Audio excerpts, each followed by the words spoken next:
Attention! The National Weather Service has issued a hurricane warning for the entirety of the National Hockey League. Please stay tuned for further information from the Storm Cellar. Welcome back to the Storm Cellar. A week off last week because not everybody was feeling good, and it's continued into this week a little bit, but the Canes look a little better between the 2 weeks, at least. If you look at the last 2 weeks in total, 4 wins, 3 losses, so not terrible. Luckily, the Columbus Blue Jackets, who are trailing us, have decided to lose to the Rangers in a 0-0 shootout yesterday, which was a little interesting. But yeah, so things are on the mend, hopefully a little bit. Maybe the Canes can string in 2 in a row against one of the league's worst in the Blackhawks here coming up on Monday. But what's going on, Ray? How do you feel about the last couple of weeks, pal? Look, I don't think anyone really needs to panic, so to speak, but I think what everyone needs to understand, namely the players, that every team in the NHL can win on any night. And you look at Chicago last night. They kind of put the boots to Vegas. You know what I mean? Turbo chipping in with a few points there on the power play, which, boy, could we use a little bit of help with that. But you know what? We'll get to all of that. We'll break it all down. But you know what time it is. It's the start of the Storm Cellar. And lo and behold, walking through the door, pulling up a chair, Mike Steele. Mike, how you doing today? I'm doing great. How are you both? We're all, well, I'll speak for you, Brad. We're great. Yeah. We're fantastic. We're fantastic. And the reason why we're fantastic is because you are here. And the Storm Cellar, this is what we do. We like to focus on the Caniacs out there. And your apparel today, I mean, anyone wearing the Whalers jersey is going to make me very, very happy. So I love seeing that. That brightens my day. But what we do here is we focus on the Caniacs, and we're the fuel to the fire for the team. And sometimes we are the, harshest critics. I was going to say the bright spot of the week. Well, yeah, that could be too. And we here in the Storm Cellar, we love to focus how Caniacs came to be, where it all started, favorite players, that sort of thing. So we're going to turn the spotlight over to you, Mike. We want to hear all about you. How did you become a Caniac? What's it all about? Let's hear it. Well, it's kind of a long and interesting journey. I grew up in Connecticut, just about 25 minutes east of Hartford, relatively rural part of Connecticut, which I think people who haven't been there don't know that actually rural parts of Connecticut exist. And so the Whalers, being Connecticut's only professional team, were really part of my DNA growing up. I think one thing that doesn't get talked about a lot is the fact that in that era, in the early to mid '80s, that the team was essentially community owned, not quite in the way that the Green Bay Packers are in terms of owned by specific fans, but all of the major corporations in town had kind of small percentage ownership stakes in the team. It was very community based, and actually because of that, my mother worked for Aetna Insurance for a number of years. Hartford, the insurance capital of the world. But a big part of that was Aetna owned a chunk of the team. They made they made tickets available to their employees, which was fabulous. So even though it was a little bit of a haul, and we weren't the most affluent family in the world, I got to go to a number of games. That was still the era where you could see games over the air as well. So I'd be babysitting kids and put them to bed, turn on channel 18 and watch the games. And I mean, I was hooked from an early age. So that got me involved. I went to college actually at Rensselaer Polytechnic Institute up in Troy, New York. Big Division I college hockey team. We actually had the Islanders AHL team up there on campus for the first couple of years I was there too. So I had this tremendous access to hockey. It was really the Capital District Islanders, they called them. It was just before the Albany River Rats came to be when the CD Islanders went away. But we had them in the field house on campus, like a 5-minute walk from my dorm for a couple of years. Beautiful. Started playing a little bit in college as well. I finished college and moved down to the Eastern Shore of Maryland. Not a tremendous hockey hotbed. This was 96, 97. And then, of course, Carmanos moves the team in 97 and kind of don't know much about what to do with myself hockey-wise. I'm like, well, the Bruins were a big rivalry. The Rangers were a big rivalry. I can't pick up those teams. I don't live in the area anymore. I'm just going to continue to see this this North Carolina thing through. And then there was really kind of a pivotal moment right after that. It was the 97-98 season, first season in Raleigh. Had a good friend who had went to college with who lived in the Maryland area. We went to see a Caps game. He was a big Caps fan. Nobody's perfect, but Right. So we went to see a Caps Canes game at what then was, I think, the MCI Center. So really dating myself back then. I remember who won the game. I was wearing a white Whalers Ron Francis jersey. I walked out. We grabbed a drink afterwards, and somebody kind of shouts across the bar, "Hey, there's a guy with some of the old gear on," and he comes over to talk to me. He's one of the ticket reps for the Canes, and he had come to the game. He spots me, has a conversation. He had moved down from Connecticut with the team, and kept working for them. And these were, of course, the Greensboro days.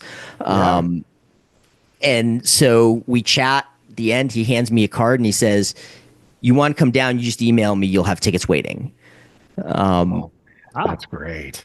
Yeah, it was incredible. So the next 3 or 4 years we went down on a trip once or twice a year to wasn't a terrible drive from there, and I've been hooked ever since. That's fantastic. Awesome. That's a good time to go see I'm just thinking back the Capitals of that era. Dale Hunter was their captain. Peter Bondra, Adam Oates, Steve Konowalchuk, Richard Zednik, Sergei Gonchar, Oli the goalie. Like, you got to see some really cool. I mean, as much as I despise them, I mean, they were really good. They were a really good team in that era. Yager as a cap for some of those years, right? Yeah, and you know what? I'll tell you what. One of the players that really made my eyes open when I saw them live. There's two of them that I grew up, north of Edmonton and stuff, so I get a chance to go to a couple of Oiler games and stuff. Obviously be there for the Whalers games, but also when other teams have come in, sometimes they get a chance to see them and to watch live. First of all was Jeremy Roenick. That was the first one. But the other one was Peter Bondra. Bondra was something to watch. He was so fast. It looked like he was on cheat mode, going faster than anyone that I had ever seen. It was like really, that pops your eyes open. I'm going to circle back on something, though, for the community ownership aspect. Is it fair to say that community ownership helped, I guess, is what actually made their reaction to the movement away from Hartford that much more painful in the end? Like, absolutely. I think that's totally fair to say. I mean, so many people were invested in that team. It had a strong identity in the region, and the players picked up on that as well, and made themselves accessible in a way that I don't think was really common in the era. So I'll give you a great example. I was in high school up there in the late 80s, early 90s, and we had a program where we'd bus into Hartford once a month and see a stage show at the Hartford Stage Company. And so they'd bring us in, they'd drop us off in a bus, and the Hartford Stage Company is like a couple blocks away from what now is the XL Center. And, being the Civic Center Mall, that was where the food court was. So they drop us off and say, go get yourself some lunch, come back. The show starts at 1. So I'd walk over there. I'd sneak into Wednesday practices. But then I'd come out and grab some lunch. And they had the gift shop that was right there on the outside of the arena after the mall. It had to be every time I went in, there were players that had come off the ice for practice. They were hanging out in the gift shop. They were talking to the people there. They were friendly with the staff of the gift shop. They were happy to see us. I remember meeting Jody Hull there right after he got called up. It would have probably been 89 or 90. And I think he just put up a hat trick in one of his first couple of games. And everybody there, I think Jody was as happy to see everybody excited about him as anything else. So there was really this notion that they were a part of the fabric of the community that made their departure so hard for the Hartford area. Well, And and that's so great to hear. Like the Canes have kind of continued that, maybe not intentionally, but we talk all the time, small market teams and the connection with the fans, and the fact that you can line up outside the Lenovo Center now and get autographs and things. And good luck in Boston doing that. I've been to games it's just not a thing. It's just there's too many people, right? They have to kind of limit access. Even if the players wanted it, it's just not a good idea. So I didn't know that. That's a really cool story. I'm glad to see that the smaller market teams have always at least this franchise has done that for the fans, because without the fans, what do you got? Yeah, exactly. Not the case. Yeah, for sure. Mike, so I guess when I ask you for favorite players and so forth, you can go back as far as you like. Overall, just Hurricanes, just this year, you can lay it out however you like. Favorite players of all time? What do you think? So all time, absolutely hands down, Ron Francis. Watched him growing up. I loved the intensity.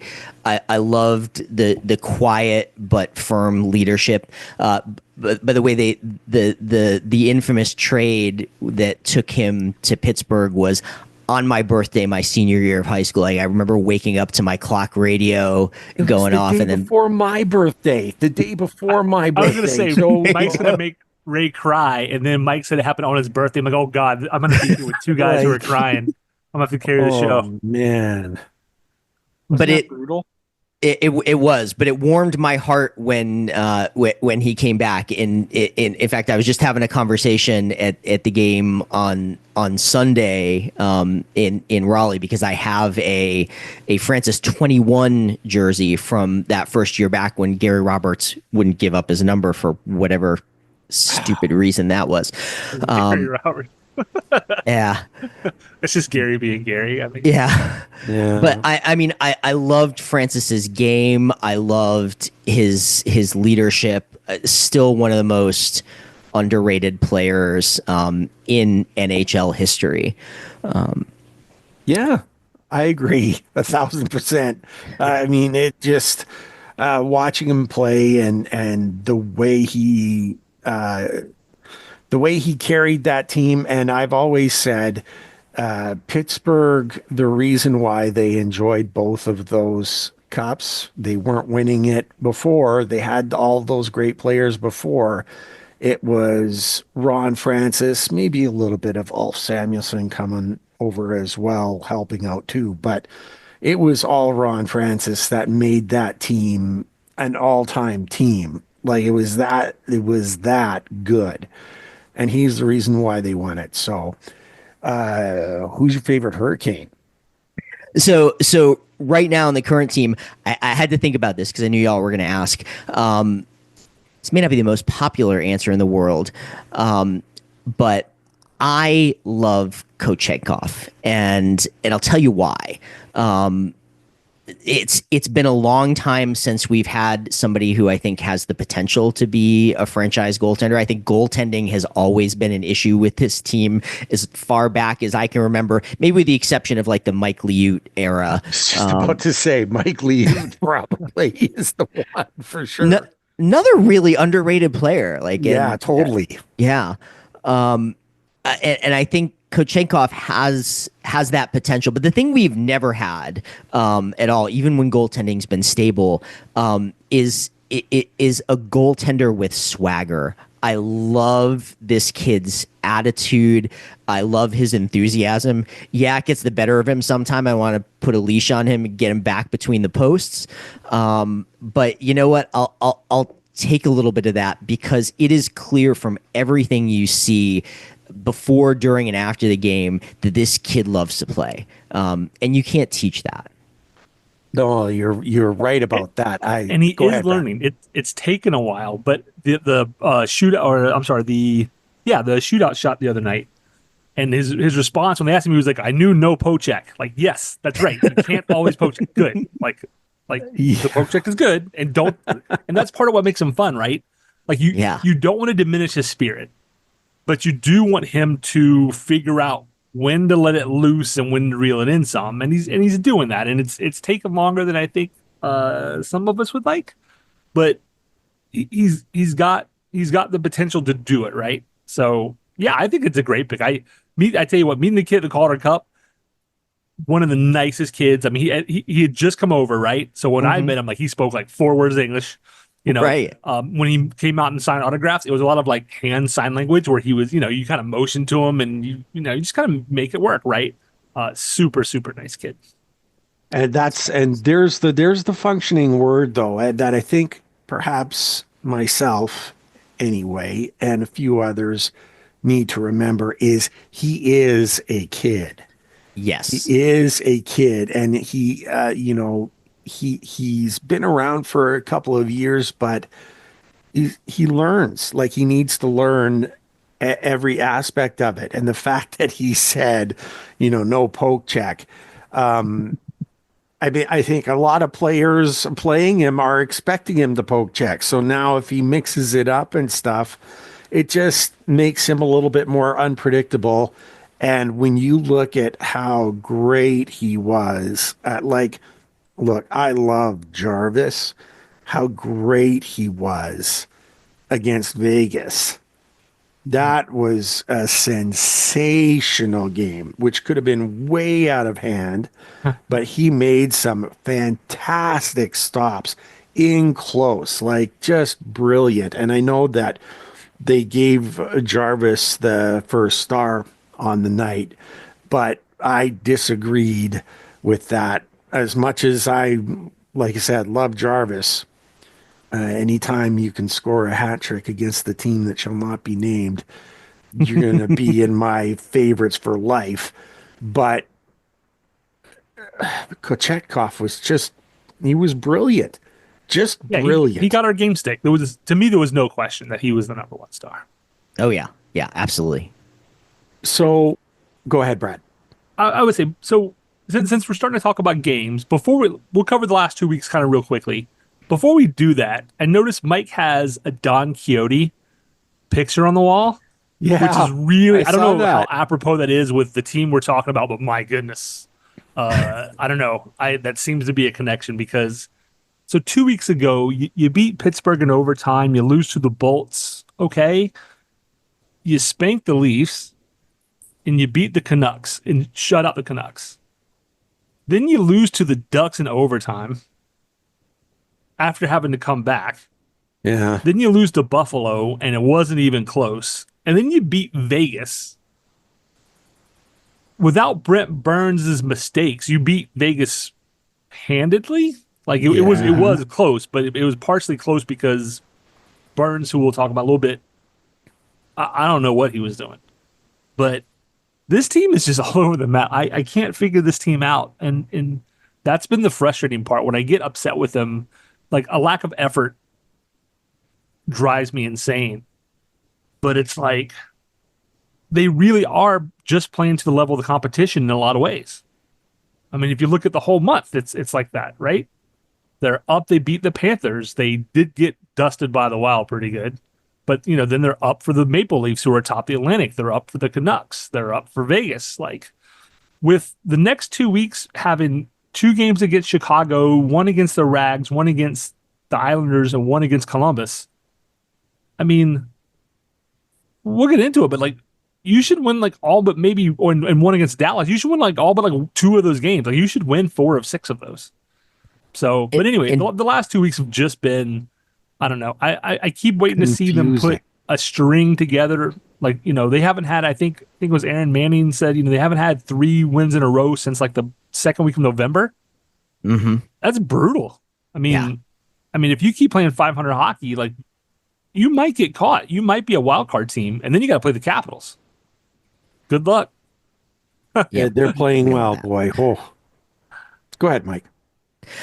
I was just gonna say, I'm trying not to lose sleep over the week ahead, but like particularly Monday's game concerns me a little bit. I think it was Gretzky on the intermission show of the Buffalo game alluded to something that I think really matches what I've seen out of this team lately, which is they're playing down to bottom half competition, and I think what I notice in the game is it's almost like they think they're smarter than those teams, and so there are lazy passes, there's lackluster positioning, there's just like, we assume we're going to have this. And if you look back at the start of the season, like, you had this team that was never out of it. Like, even if they made a bad play, they were going to turn around and pot one a couple of minutes later. And they don't seem to have connected with the fact that they're not playing at that level right now, but somehow they're still assuming that they are, particularly against these lower tier teams. So I look at Chicago coming up, I look at the Islanders to an extent, and I'm like, they need to have their heads right for those 2 games in particular. They need to show up on time. I know, I'm sure, Mike, you're like this. Certainly Brad is, I am. We listen to a lot of different podcasts for the teams, support of the podcast. Storm Tracker comes to mind, Surgecast. And I heard a reporter admonish one of the hosts. The host of one of the podcasts had said, you know what? It just looked like they're not trying. It looks like they're not putting the effort in, especially the Buffalo game, when, Rod Brindamore at the end of the game says we're on cruise control. And she pointed that out, and one of the reporter guests says, well, they're always trying. And it was like a real water carrying, apple polishing, apologist type conversation, like admonishing the host. And it made me nuts. It's one thing to be a fan of the team, but look at it honestly. Those games that we are losing to the teams that are lesser than in the lineup, I know what not trying looks like. First of all, I know what hurricane hockey looks like. They show up on time, they work hard, they hustle, the passes are crisp, everything is as it should be. When you don't see it, there's a problem, and you can't apologize for that, and you can't make excuse or say, oh, that's not really what it is. It made me nuts. And the fact that we are playing the way we are, around 500 since the Thanksgiving debacle, that's really where everything has come to. Now, no one needs to panic. We're in a good spot. because of how hard we fought and how great we played at the beginning. You bolted out of the gates and took off, and everyone suspected that the Hurricanes were not going to be as good as they were last year because you lost Pesci, you lost Shea, no Turbo. All of these guys that you dropped, and what they failed to realize is that Tulski replaced them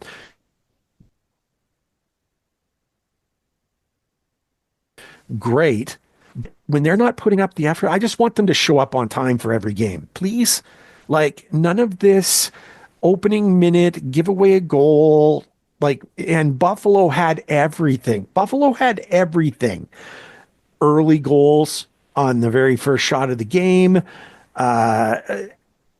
Last second or last minute goals at the end of periods. They had everything. Everything that was wrong was there for everyone to see, but we're not allowed to call it as it is.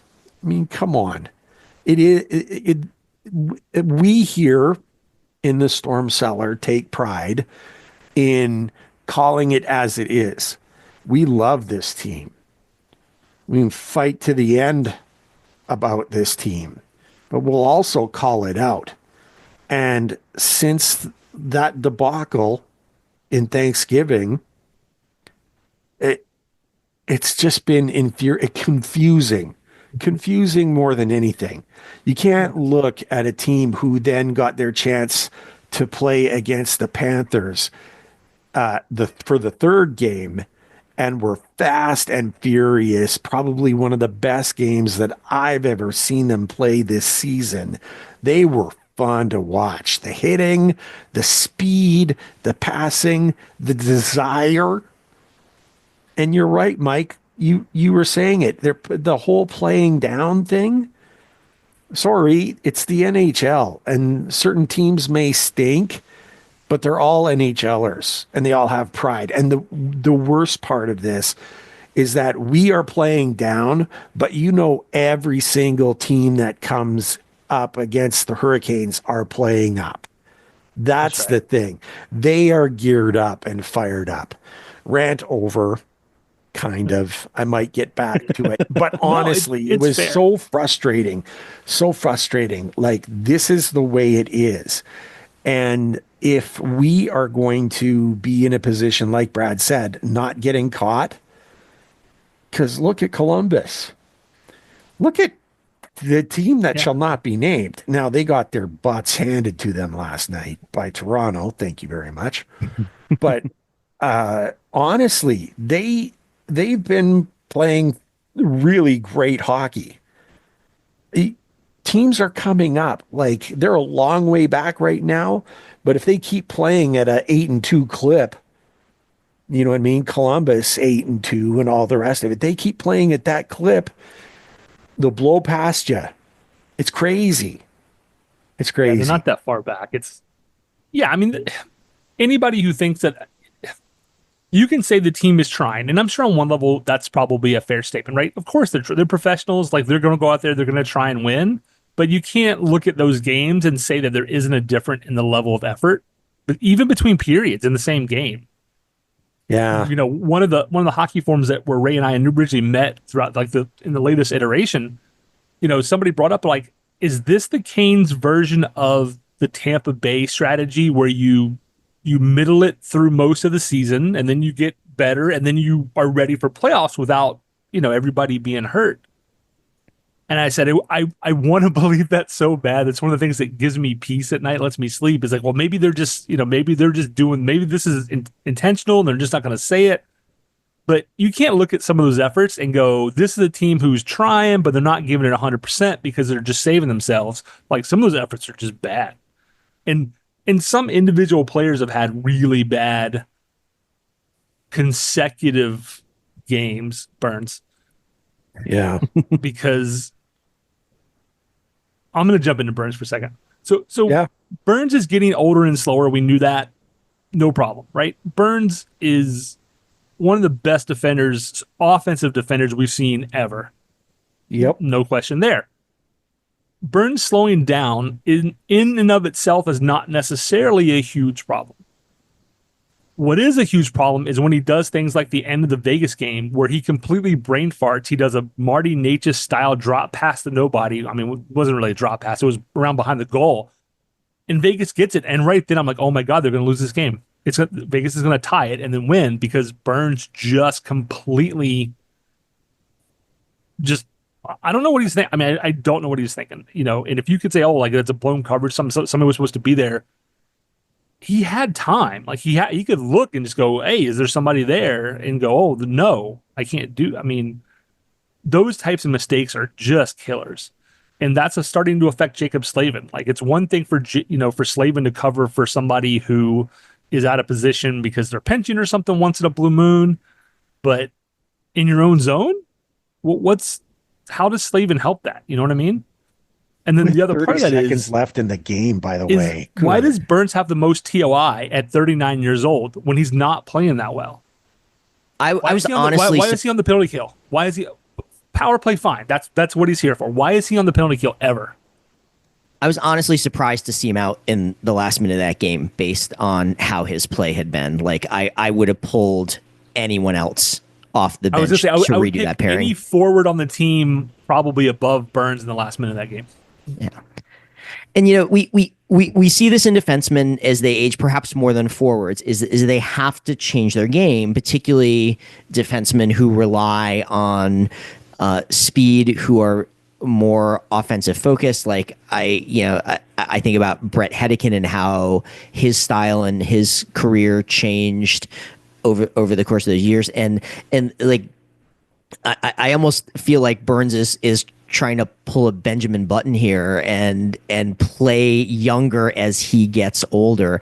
And yeah, he's just got to get his head in the game. He's a veteran. We knew when we signed him that, the back end of this contract, we may not get the same offensive numbers. He may be getting slower and things like that. And I think we all kind of baked that into our expectations. But my goodness, he's got to think the game a little bit better than we see him doing right now.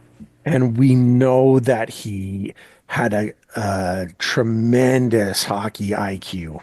Mm-hmm. I mean, that was part of what made him as great as he was over the years. First of all, moving from forward to defender in and of itself, not easy.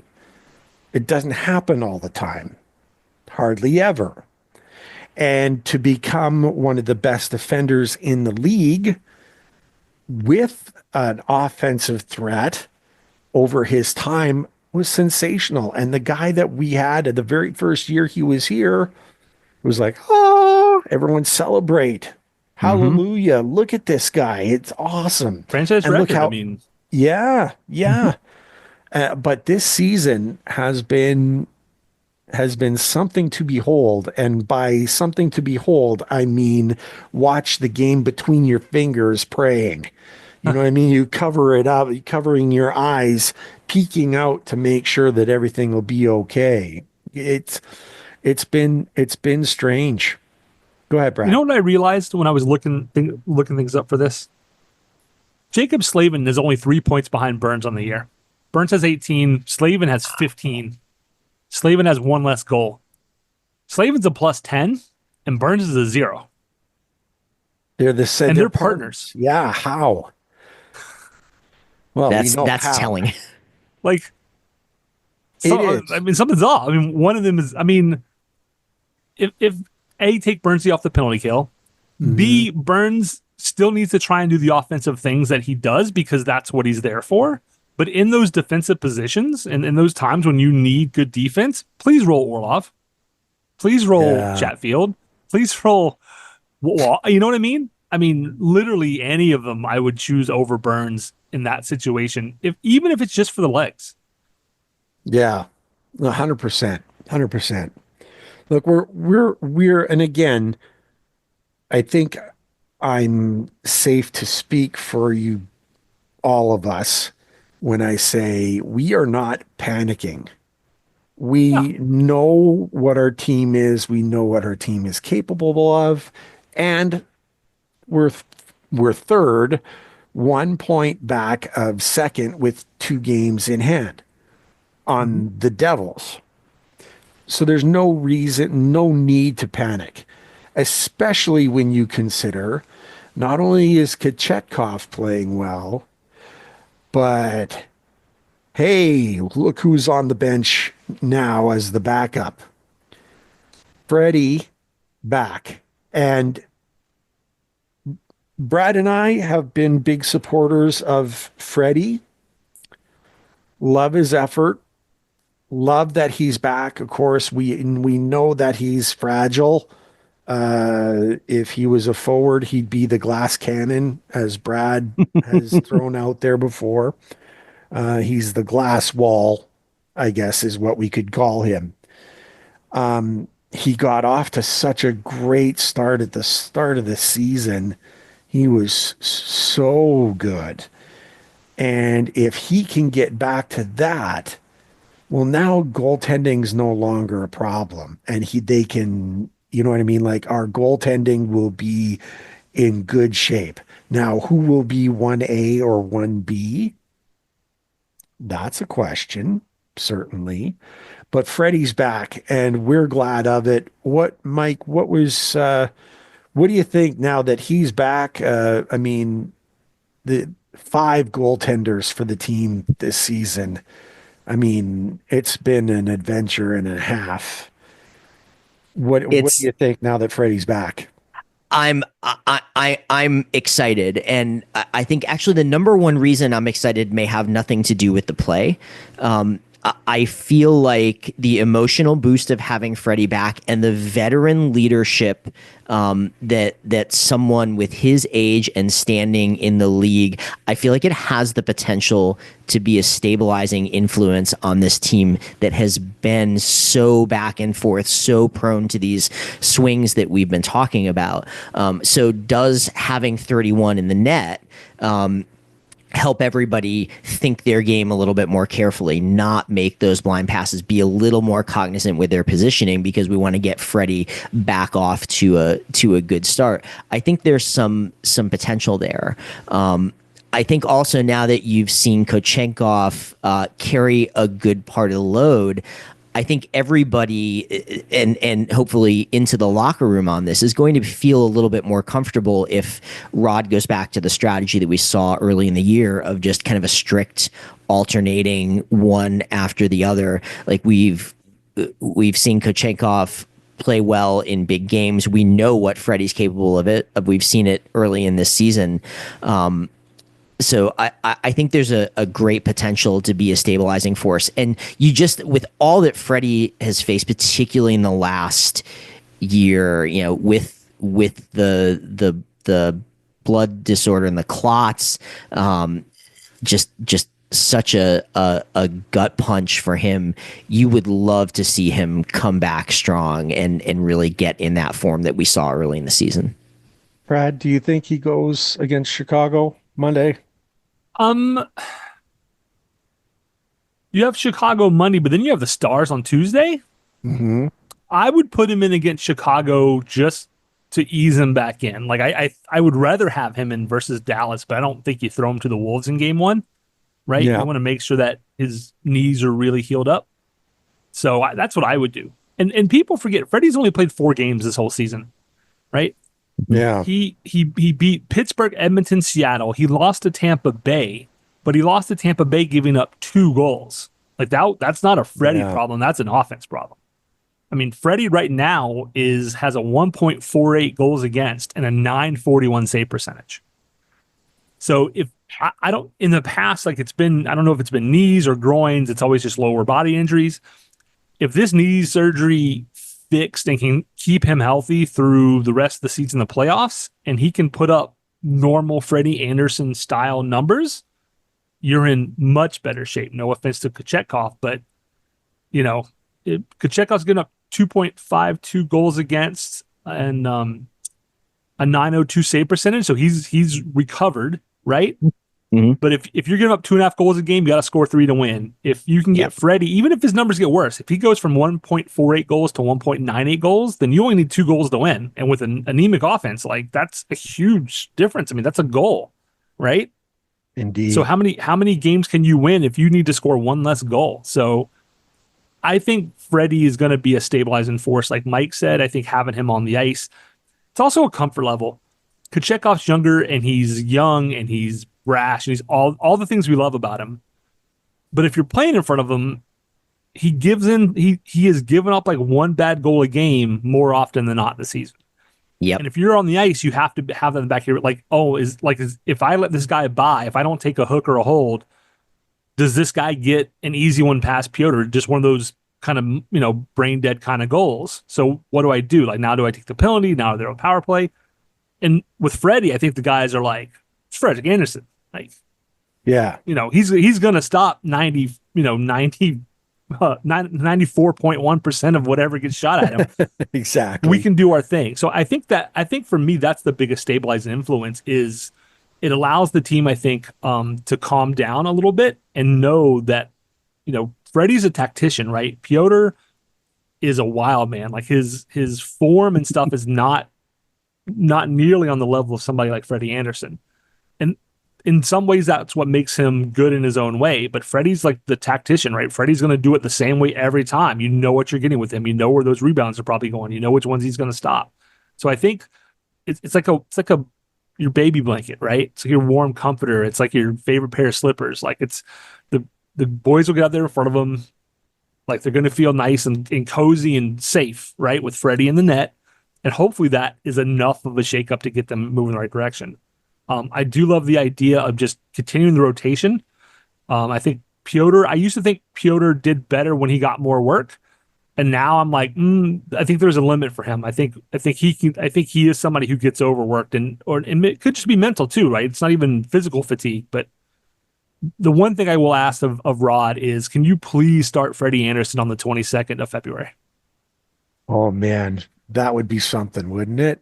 I need to see Freddie win in Toronto and live. I need that. That if we can, that's like an NC State UNC game, right? If NC State can beat Carolina, okay, maybe the season was okay, but you did beat Carolina. If I can see Freddie Andersen beat the Maple Leafs, at Scotiabank, pretty happy for the month of February.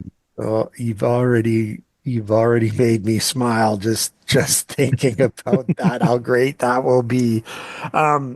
Look, we got Freddie Andersen back. Sadly, things are not looking as good for Mr. Carrier. He wants to go get a second opinion. Lower Never body good. injury, whatever it is. We don't know what it is, but it's looking worse and worse.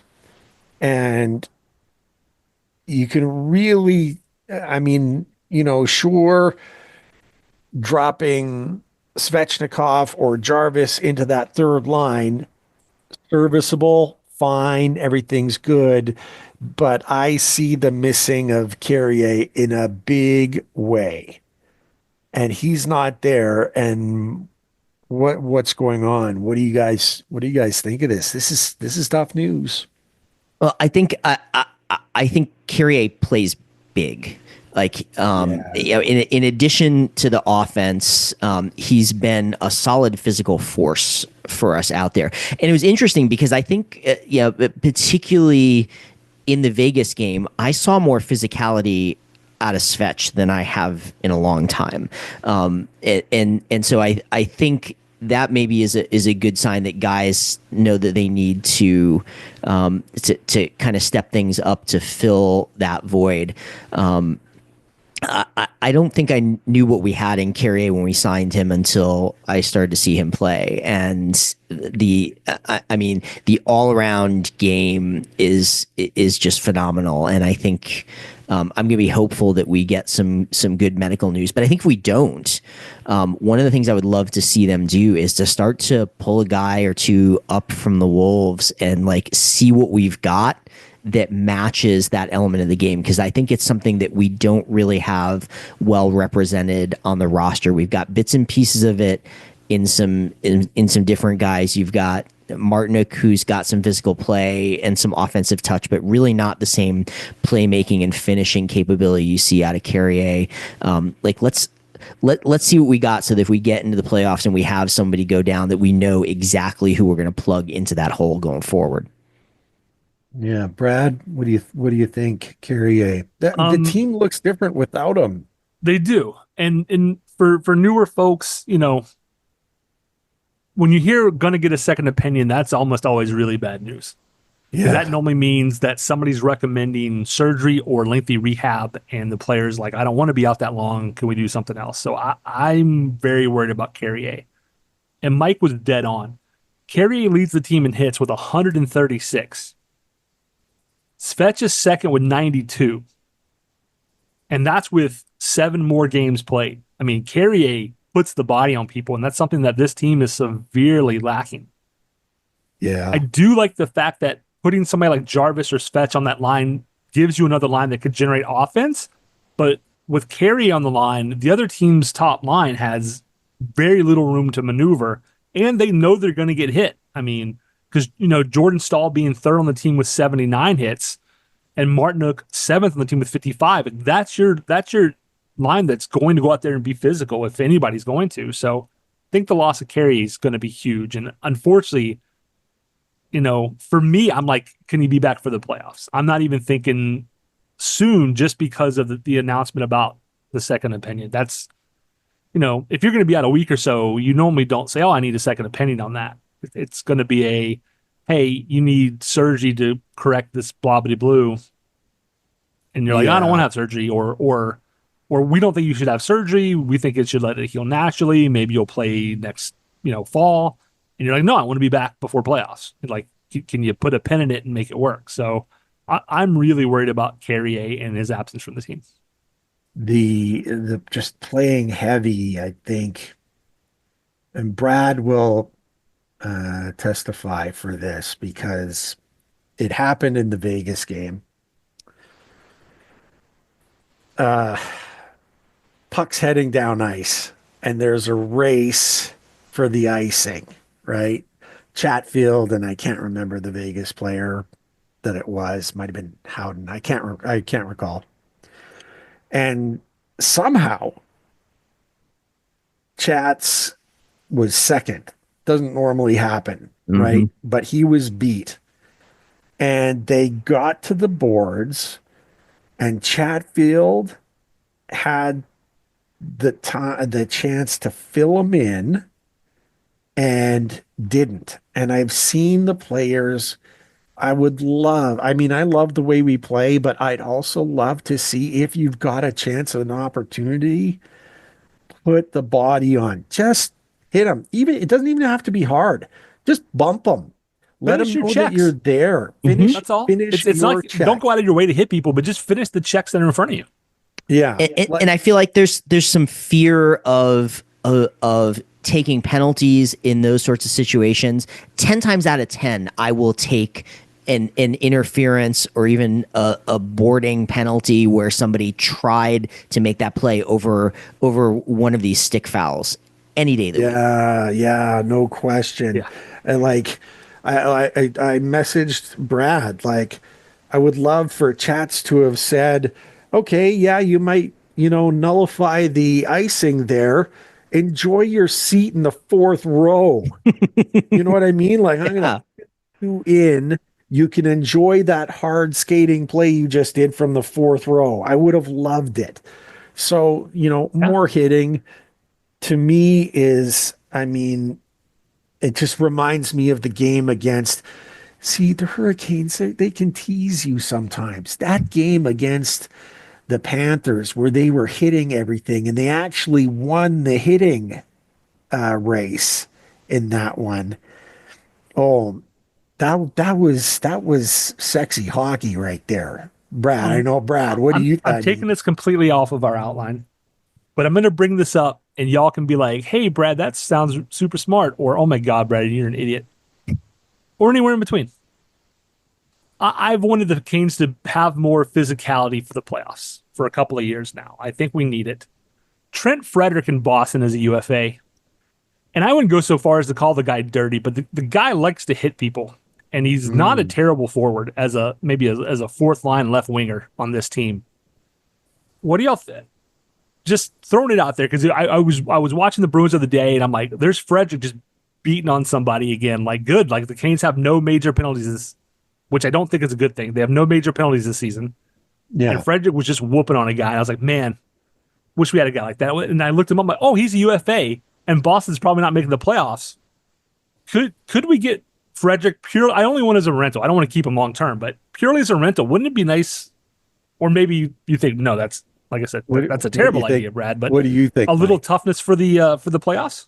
So I think we need some sandpaper somewhere. And I think this goes part and parcel with some of the line juggling, trying to find good combinations. We need lines to start to have some identities. So we need that third line, shutdown line, that's gonna bring a little bit of toughness. We really need a fourth line that we can roll out that's going to have a little bit of grit. I think, and of course I'm going to date myself with these references, right? But I think about the way Kevin Dineen played. I think about the way Pat Verbeek played, like the little ball of hate. Little ball of hate. Oh my yes. gosh, I loved him. Loved him because he was on our team. Yeah, absolutely. Absolutely. Ulf Samuelsson, same way. But I think up front, we need somebody who's going to get under people's skin a little bit, who's going to be tough to play against in the corner. And I don't see where we have that consistently on this current roster. Real quick, Ray, I'm going to change the question a little bit. No, it's okay. Whether it's Frederick in particular or somebody like him, he was just one that I was like, I think that would be a good fit. Normally play him in a fourth line role. But then you play the Panthers, and Tkachuk goes after Natchez again.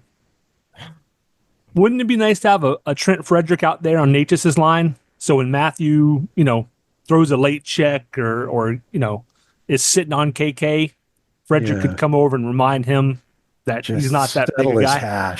Just settle his hash. Honestly, like that. Yes. Do you not think that would open up some ice for Natchez? I do. I think not only would it do that, I think the play-by-play crew from Vegas did a pretty good job of their game. I was stuck listening to them as I was watching, but they made a point of something that I think is valid. The Hurricanes' style of play all season long may be the exact reason why it's so hard in the playoffs for them, because they are playing that hard pressing man-to-man style all the time. And when the physicality comes back at them in the playoffs, when they ratchet up the physical, the hitting, all the rest of it, it makes it harder for the Hurricanes to maintain their style of play. It's physical, and they don't respond the same way. So to have a guy like Frederick, the sandpaper guys out there, no, they're not flashy. No, they're not there to score a lot of goals, but dag nabbit, Natchez won't have to worry about getting, mauled by, and we'll use Tkachuk, but there are a lot of players out there. I mean, you think about the hit that he took in the game. Was it Howden, or it was one of he got smoked behind the net, and it looked like Natchez might have been dazed for a second. You know what I mean? Like, he felt that hit. We need someone to be able to respond to that. I think Rod Brindamore and a lot of players will say, look, don't respond, because you always get the penalty on the, reaction, right? They always get the second one. They may not get the first penalty, but they will call the second one. And where are you at? But I think a guy like Frederick, he would, going back to last year's mantra, cause chaos. Physical chaos that could really set the opponents off. Now, can Frederick not be a doofus and take dumb penalties? We think he can. We think he can, but it's interesting to say. And we've been talking. Frederick has 132 hits, by the way. I just looked at 132. So he'd instantly go ahead of Carrier then. Instantly. He would be right. Him and Carrier would be well ahead of everybody else on the team. Yeah. Extra hitting might be nice. And with all of the you know, lineup moves and the line changes and who's going to be playing with who. Let's talk about Jackson Blake playing on the top line in that Vegas game. I know what Brad thought, Mike. I'm going to ask what you thought. In Surprising? surprising in the best possible way. Like I could not get enough of watching 37, 20, 53 out on the ice on that top line the second and third period of the Vegas game. They the thing that I notice when our game goes south is a lack of creativity, and I saw creativity coming back with that top line. I saw good offensive risk taking. I saw people charging the net. Obviously, that goal that Blake scores is all about getting good net front presence. And I just can't say enough good things about Blake on the top line. He is plugged in everywhere we've asked him to plug in. And I think just from a pragmatic standpoint, rewarding him with some first line time makes sense for his development. But I want to go a few games and see what he can really do when he starts to build some chemistry with Aho and Svechnikov. Brad messaged me as we are constantly texting each other during the games. It's like we're sitting down next to each other. And just before the game started, he fires off and says, "Hey, Blake on the top line."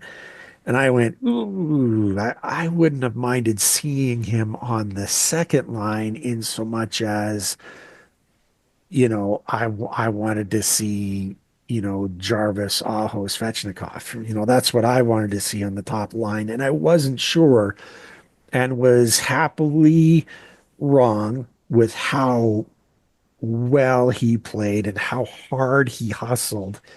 And there's times where he's got the puck and he tries things that I don't think other players without confidence would try. You know what I mean? And I think he does it. It goes to what you said, Mike, which was right on the money, the creativity aspect.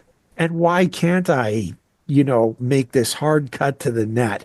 You know what I mean? Like he does those things. He goes to places. He's not afraid to go to the front of the net, to cause, problems, maybe pick up a greasy one. I mean, we've seen him when he was doing that on the power play. So Brad was right. I was a little unsure, but then that goal, throwing it in front and Hannafin, former Hurricane, forgets he's not playing for us. He was playing for Vegas. So thank you very much, Noah. We appreciated the goal. It was great. It was great, and it's nice to see. I love seeing these young kids get rewarded for their effort. Brad? My only concern, Carolyn who was on the show a few weeks ago, brought this up, is Vegas is a big team and Blake is a young kid. Yeah. And that was my only concern, is like, how is he going to do up against a team with a lot of size? And he held his own.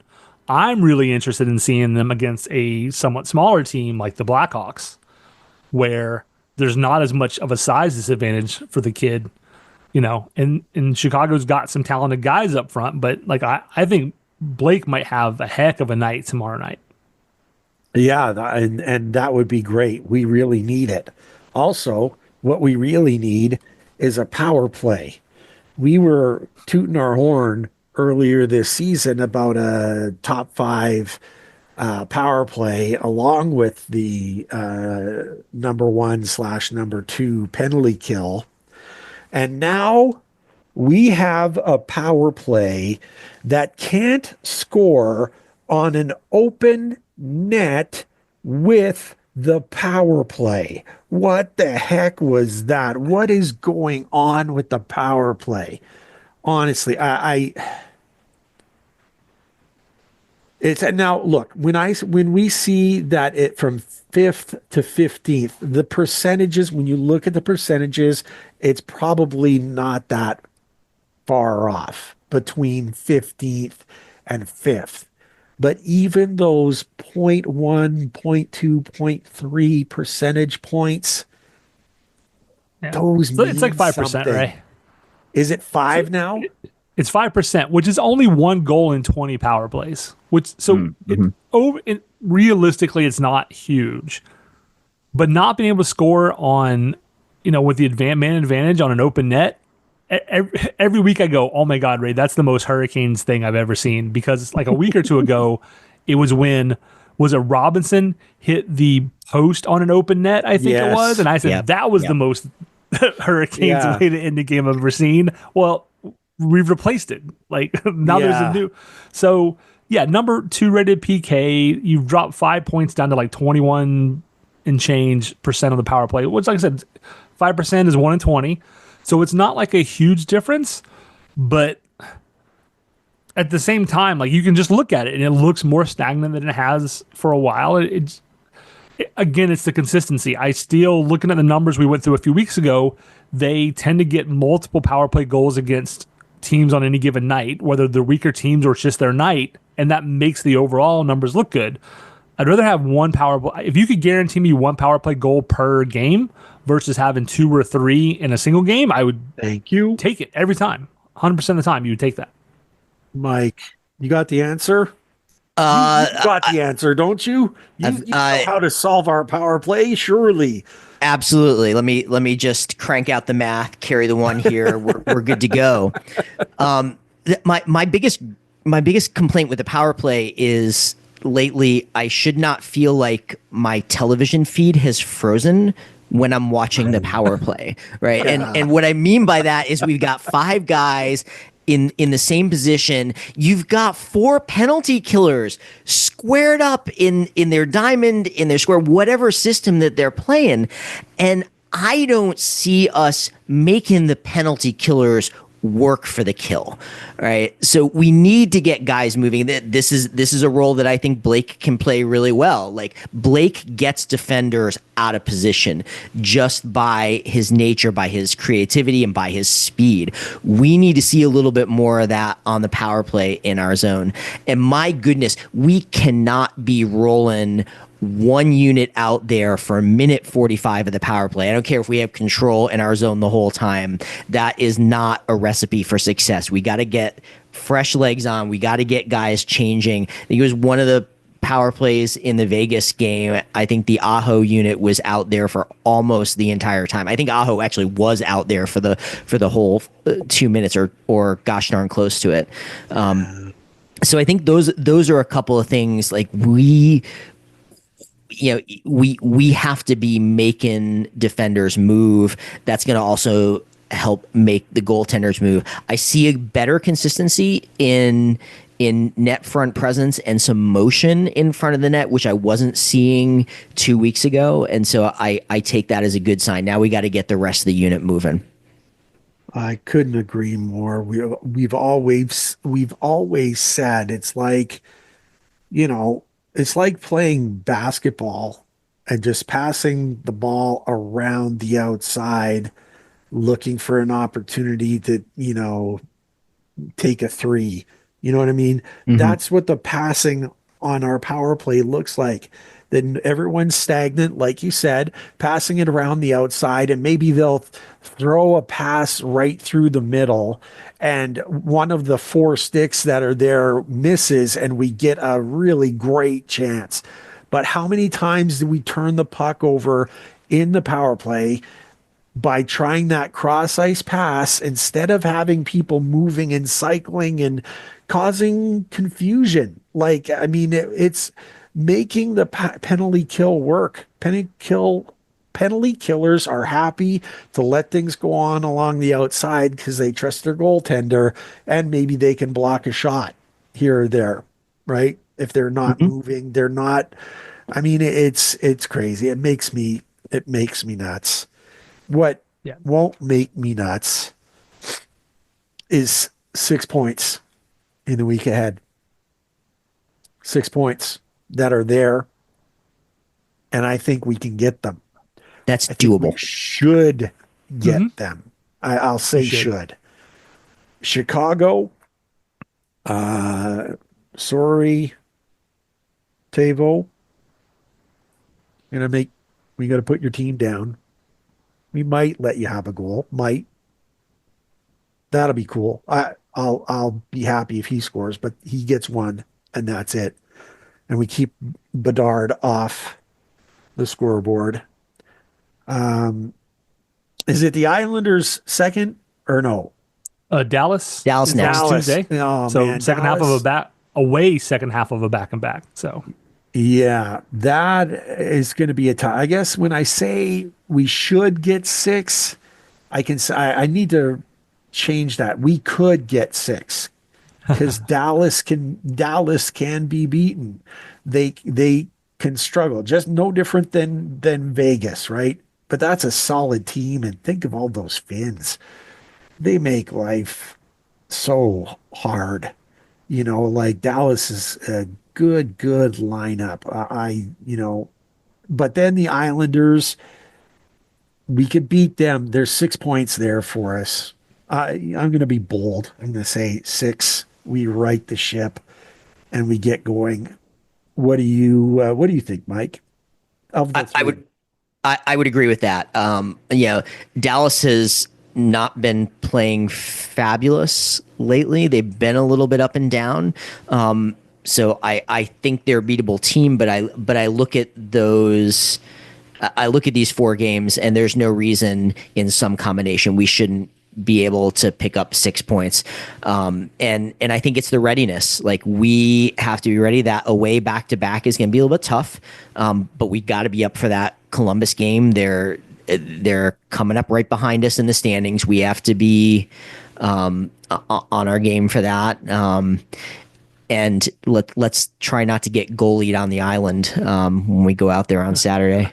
Isn't that the case? Brad, what do you think? Am I out of my mind with 6, or are we looking at what? Are we if they're looking at? playing the way that we know they can play, they should get 6. The big matchup this week is Columbus. You have to beat Columbus just to keep them at bay. It's a 4-point swing. So beat Columbus at home in your own barn with a day of rest. That's what you got to do. As far as the other games go, you should beat Chicago. I mean, you just should. Chicago's going to have a good night, and they're gonna win some games, but you should beat Chicago. Dallas is the interesting one for me because it's the second half of a back-to-back. You're going from Chicago to Dallas. Dallas is big. Dallas is fast. Dallas is a very good team. Dallas might be my cup favorites right now. But I feel like we're going to play up to their level. Like, I feel like I'm not penciling in the Dallas game as a loss. That leaves the Islanders game on Saturday.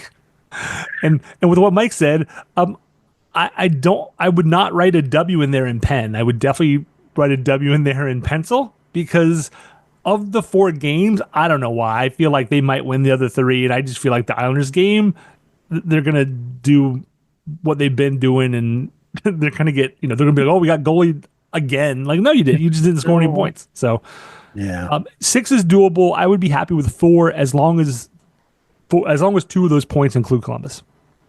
Yeah. Yeah. Absolutely. That there are certain games are more important than others. If you lose to Columbus, you got to win the other 3. No question. No question. This has been a great episode.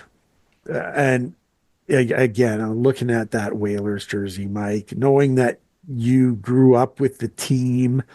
I mean, a beautiful thing. You certainly made our show better, and we thank you for that, Mike. You're so great. So great.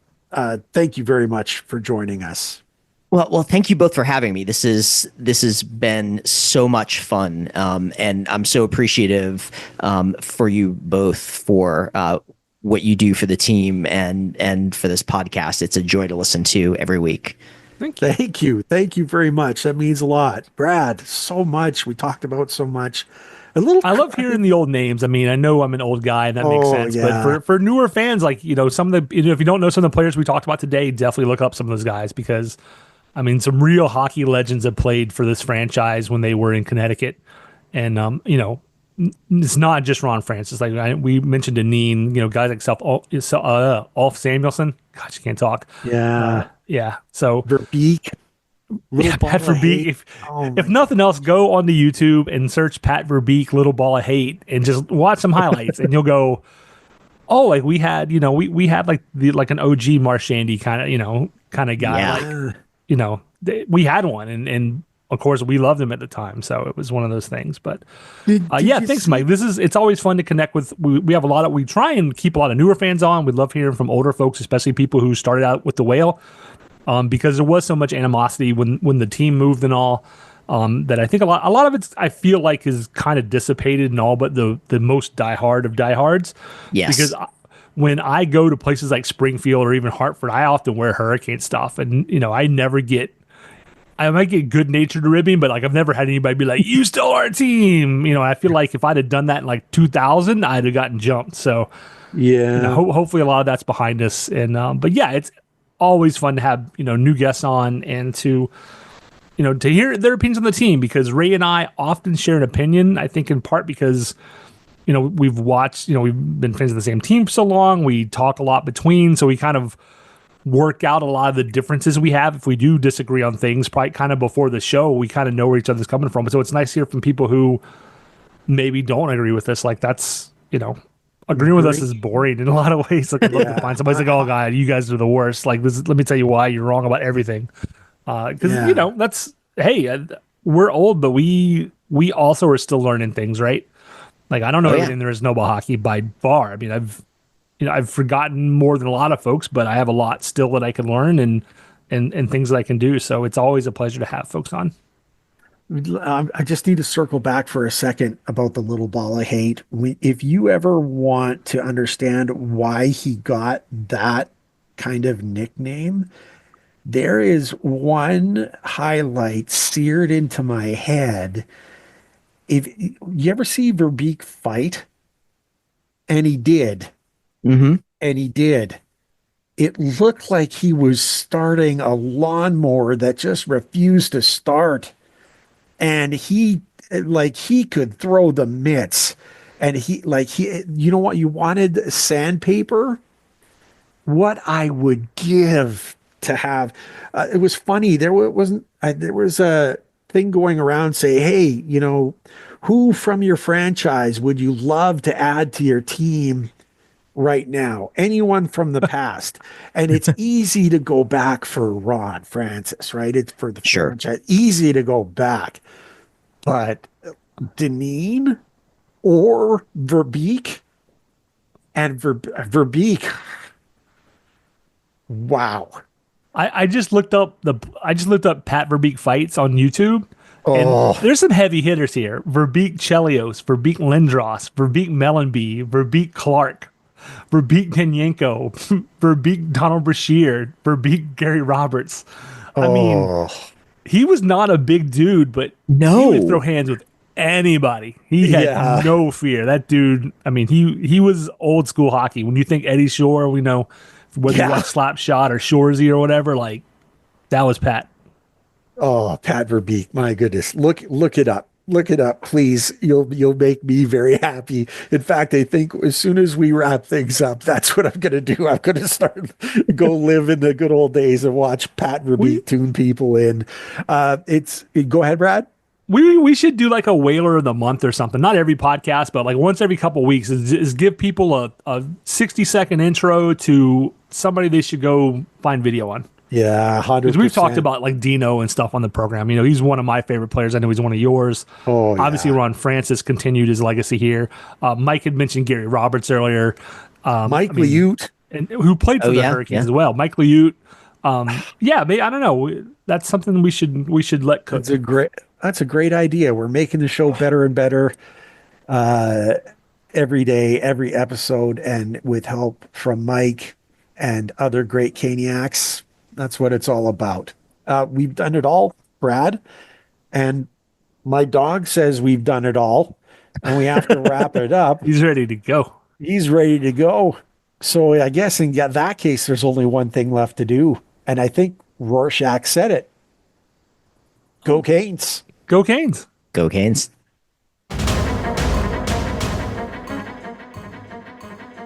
Thank you everyone for tuning in. Ray and I greatly appreciate your support in helping us produce an informative and fun podcast. As always, we'd like to say that we believe hockey is for everyone. Whether you're a Caniac or a bunch of jerks, doesn't matter, as we're just a couple of jerks anyway. We would love to hear your questions, comments, and suggestions. We will do our best to answer anything hockey related. You can reach us via email at stormcellar97@gmail.com. On Twitter, we are at stormcellar97, and on Facebook at facebook.com/stormcellar97.